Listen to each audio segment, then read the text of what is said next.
You know, making a TV show is a ridiculous amount of work. Writing, producing, casting, rehearsals, costumes, lighting, set design. It just never seems to end. And after all that, there's still no guarantee your show will even make it to air, or even get picked up at all. And the wild part is, it doesn't matter if the show is good or bad. Television history is absolutely littered with great ideas that died at the pilot stage. So today I figured I'd grab a shovel, head into the graveyard of television pilots, and dig up 5 horror, or at least 5 horror adjacent TV shows that were meant to be series, and were instead left to rot. In 1993, everyone's favorite horror host and queen of Halloween, Elvira, got her chance at a TV sitcom with The Elvira Show. Before this ever became a failed pilot, The Elvira Show was actually very close to becoming a full series. In the early 1990s, Cassandra Peterson, along with longtime collaborator John Paragon, was looking to finally bring Elvira to weekly network television, not as a horror host, but as the lead of a primetime sitcom. NBC balked at the idea, but CBS decided to bite and a pilot was ordered. The show was developed as a fish-out-of-water comedy. Elvira moves to the very normal, very conservative town of Manhattan, Kansas, where she's forced to live with her crazy Aunt Minerva after inheriting her house. Also living in the home is a sarcastic, talking black cat. Sounds kinda familiar. To complicate things further, Elvira is suddenly put in charge of her teenage niece, who has spent her life being raised in a convent, and whose parents had one of the most convoluted deaths I've ever heard. Her mother disappeared a few years ago in a mysterious boating accident in the Bermuda Triangle. Oh, and did I mention they're witches? Oh yeah, they're all witches. The whole idea was basically Bewitched or I Dream of Jeannie, but filtered through Elvira's campy horror persona and double entendres. This is a bust! No, this is a bust. And here's the important part. The pilot tested well. By Peterson's own account, audience reactions were positive, and for a while she was under the impression that the show was basically a done deal. But then CBS leadership changed. During pilot season, network executive Jeff Sagansky, who had been supportive of the project, was sidelined due to an illness. The pilot was screened for incoming CBS president Howard Stringer, and according to Peterson, that's where everything fell apart. She has since said that Stringer took one look at her character, allegedly declaring that CBS was not going to have those kinds of boobs on the air. And just like that, the show was dead. The pilot was never broadcast, never officially released, and quietly disappeared, though it eventually surfaced through bootlegs and fan screenings years later. Now here's where things get interesting. A few years after The Elvira Show was shelved, ABC debuted Sabrina the Teenage Witch, a sitcom about a young woman living with her magical aunts, hiding her powers in a normal suburban setting, complete with a wisecracking talking cat. Cassandra Peterson has been very open about the similarities, and has even suggested that Sabrina may have borrowed a thing or two. During an interview with Looper, Peterson said, "Not only do I just believe it, I've talked to executives from that network who've said they just started thinking you were too old to really be the center, and if they skewed it younger, they would get a lot more audience." Whether it's coincidence or inspiration, that's still up for debate. But what is clear is that the network had no problem with a magical sitcom, just not one led by Elvira. Which is ironic because The Elvira Show didn't fail due to lack of audience interest, budget issues, or even poor reviews. It failed because one executive didn't like Elvira's revealing outfit. Elvira is supposed to be sexy, goofy, funny, and flirtatious. It's sad that a show died because one guy had a stick up his ass. Because aside from the talking cat, which absolutely does not work, the pilot is pretty funny for the most part, and it had a ton of potential. I see big things in your future. Really? In 1987, NBC aired Bates Motel, a made-for-TV movie designed to launch a weekly series set in the world of Psycho, which is already kind of a weird idea. I mean, how do you make a TV show based on Psycho? Oh yeah, right. This project was developed by Universal Television as an attempt to keep the Psycho brand alive on TV, but without Anthony Perkins, and without turning it into a slasher of the week type show. Instead, the creative team went in a much stranger direction. The pilot opens with Norman Bates dying peacefully in a mental institution, having apparently been cured. Fun fact, Norman is played here by Kurt Paul, who had been Anthony Perkins' stunt double in Psycho 2 and 3, and also played a character named Norman Baines in a spooky Halloween episode of Knight Rider. And I know this because I was actually working on a video about that episode. Before his death, Norman becomes friends with a fellow patient named Alex, played by Bud Cort. Alex is quiet, socially awkward, and more importantly, not a killer. Well, unless you count the fact that he trapped his abusive father inside a commercial dryer, but that doesn't count. Also, wasn't Norman's mother abusive? Anyway, after Norman's death, Alex inherits the Bates Motel and decides to reopen it, hoping to give the infamous roadside stop a fresh start. Helping him is a teenage drifter named Willie, played by Lori Petty, and a handyman portrayed by Moses Gunn. Together, they try to turn the Bates Motel into something a little less murdery, and this is where things get kinda stupid. Rather than focusing on violence, Bates Motel was envisioned as a supernatural redemption series. The idea was that each week, troubled guests would check into the motel, encounter strange or ghostly phenomena, confront their guilt or trauma, and then leave emotionally healed by the end of the episode. So basically, the Twilight Zone meets Highway to Heaven with a dash of the Love Boat. You can actually see this play out in the pilot itself. In the last 20 or 30 minutes, the main characters practically disappear, and the story shifts almost entirely to a brand new guest dealing with a very personal crisis, which tells you exactly how this show is supposed to go. The pilot includes both fake hauntings and genuine supernatural elements, lingering spirits tied to the motel's past, but it's far more interested in redemption than terror, which is a bold choice for a franchise that is best known for that shower scene. NBC aired the pilot as a standalone TV movie in July 1987, and audience reaction was fairly tepid. Ratings were weak, critics were confused, and horror fans were especially baffled. People tuning in for Psycho, or even for the increasingly violent slasher films of the late 1980s, instead got a gentle, occasionally quirky ghost story that actively avoided bloodshed. Even Bud Cort later described the intended series as being about healing and second chances, not fear, and that tonal mismatch is basically what killed the show.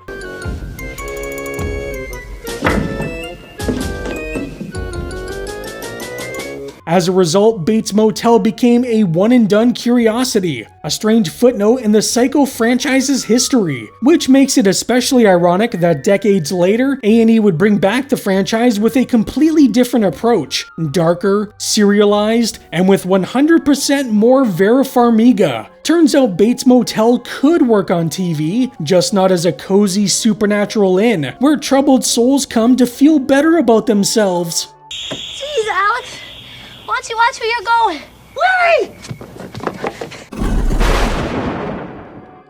In 1992, Universal Television produced a pilot based on Darkman, the cult superhero horror film created and directed by Sam Raimi, and on paper this should have worked. The 1990 movie had been a solid success for Universal. Raimi had real momentum coming off of The Evil Dead, and studios were very interested in finding the next franchise that could live beyond theaters. So naturally, someone at Universal thought, what if we made this a TV show? The pilot was produced as a half-hour episode, intended to launch a weekly series, but instead of continuing the film's story, it mostly rebooted it. In the TV version, scientist Peyton Westlake is once again horribly burned during a criminal attack and transformed into Darkman, a disfigured vigilante who can temporarily recreate human faces using synthetic skin that degrades after about 99 minutes in the sun. The core concept is the same: super strength, no pain due to nerve damage, and a growing mental instability that makes him increasingly violent. But there were a few changes. Liam Neeson was out, replaced by actor Christopher Bowen, while villain Robert G. Durant was still played by Larry Drake. Peyton's love interest is also completely reworked. In the pilot, his wife is killed outright, giving the story a more traditional revenge angle. Each episode would have Peyton taking on a new criminal, wearing a new face, and doling out brutal justice. The problem is, the pilot itself didn't really work. Production-wise, the episode was cheap. Universal reused footage from the original movie, relied heavily on stock shots, and compressed Darkman's entire origin story into about 25 minutes. The result feels less like a complete episode and more like a highlight reel. Action beats strung together without much room to breathe. Worst of all, the tone was all over the place. The pilot leans hard into Darkman's rage and violence, but without Raimi's visual flair or sense of escalation. Without that manic energy, what's left is a grim, mean-spirited character doing very unpleasant things, and not always in a way that's fun to watch. Fox, which was the intended network, ultimately never aired the pilot. There wasn't much audience reaction to speak of, because most people never saw it at the time. But among fans who later tracked it down, the consensus has been pretty consistent. It's awkward, rushed, and missing the personality that made the movie so memorable. And that gets to the real reason Darkman wasn't picked up. The show fell into a perfect storm of bad timing and bad positioning. Superhero TV was struggling in the early 90s. The Flash TV series had just collapsed, and Darkman was too violent and too ugly to be a safe, marketable hero. He wasn't kid-friendly, he wasn't aspirational, and he definitely wasn't something Fox knew how to sell at 8 p.m.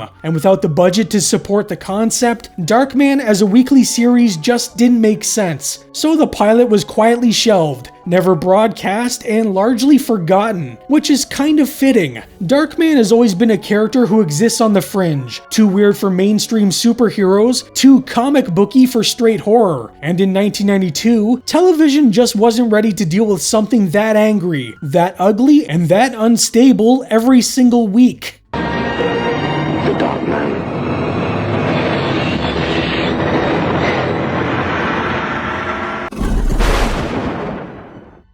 In 2014, Amazon Studios released a pilot for The After, a post-apocalyptic horror series created by Chris Carter, marking his first major original television project since The X-Files ended in the early 2000s. At the time, Amazon was still experimenting with its original programming model. They would release pilots online, gather viewer feedback, and then decide which shows to move forward with. The After debuted alongside several other projects, and initially things went pretty well. Amazon actually picked it up to series. The premise was bleak and intentionally mysterious. The pilot follows 8 strangers in Los Angeles, whose lives collide during a sudden, unexplained global catastrophe. Society collapses almost instantly. The city empties out, and strange supernatural elements begin creeping in, including shadowy entities that may or may not be manifestations of death itself. Right away, The After feels less like a standard apocalypse story and more like a metaphysical nightmare. Carter later revealed that the show was heavily inspired by Dante's Inferno, with the characters representing different moral archetypes trapped in what may literally be hell. Audience reaction to the pilot was pretty mixed. Viewers praised the atmosphere, the ambition, and the willingness to go dark. But many also noticed that the story was vague, slow burn, and heavy on questions with very few answers.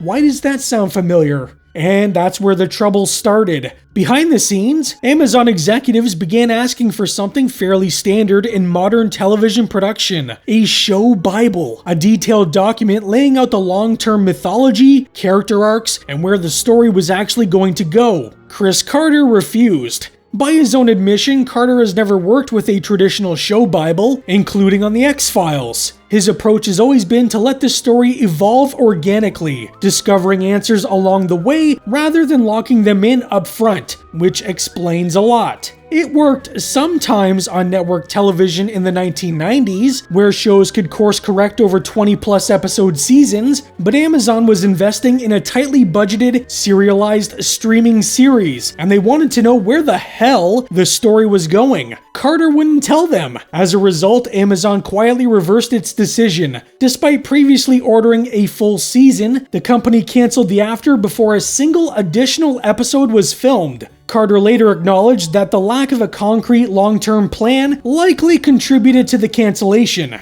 describing the show as a hard sell and admitting that Amazon was understandably reluctant to commit to such an expensive, open-ended project without knowing where the hell it was going. So The After became something even stranger than a failed pilot, a show that was picked up, then unpicked up, existing only as a single episode and a stack of unanswered questions, which honestly makes it one of the most Chris Carter things imaginable.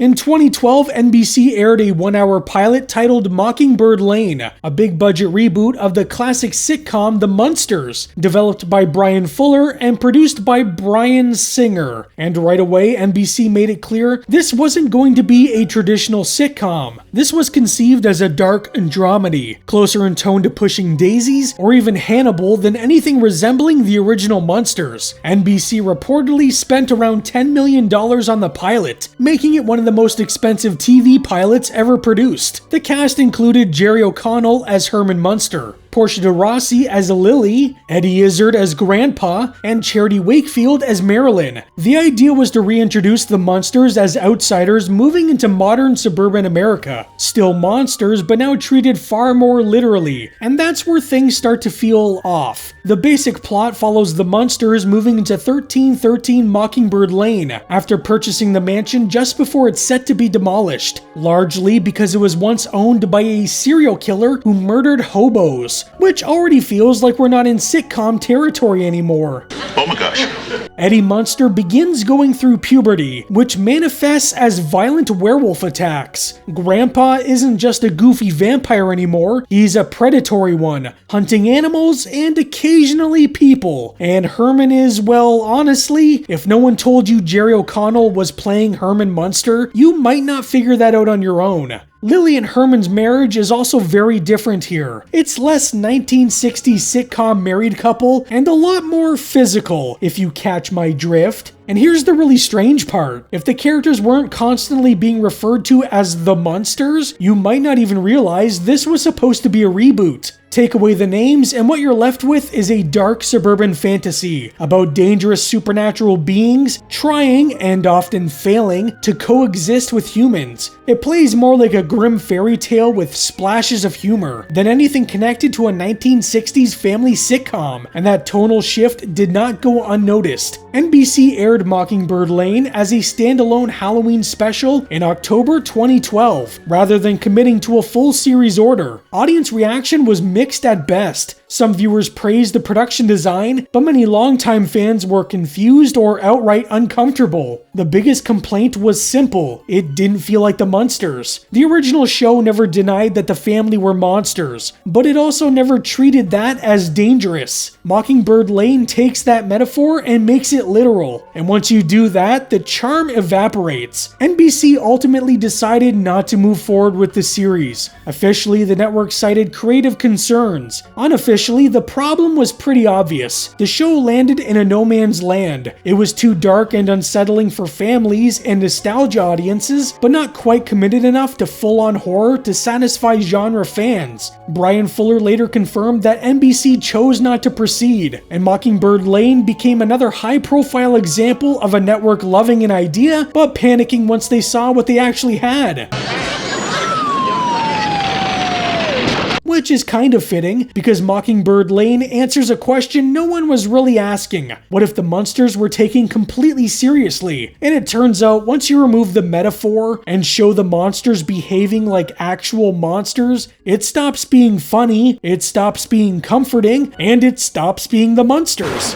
So yeah, making TV is hard. You can have the cast, the budget, the IP, the creator, and even a decent pilot, and it still might not be enough. Because as we've seen, some shows don't die because they're bad, they die because they're weird, uncomfortable, expensive, or they have those kinds of boobs. And somewhere out there, there's probably a whole graveyard of pilots just like these, still waiting to be dug up. But what do you think? Have you seen any of these pilots? Do you think any of them could have worked? Are there others you'd like me to talk about in a future video? If so, let me know down below. Anyways, that's all for today. I hope you're having a great day and stay spooky. Huge thanks to all my channel members, you're the real MVPs of the Spooky Squad. Your support helps keep the lights flickering and the monsters fed. If you'd like to join up and help support the channel, check out the join button below. But no pressure, just watching and liking helps a ton too.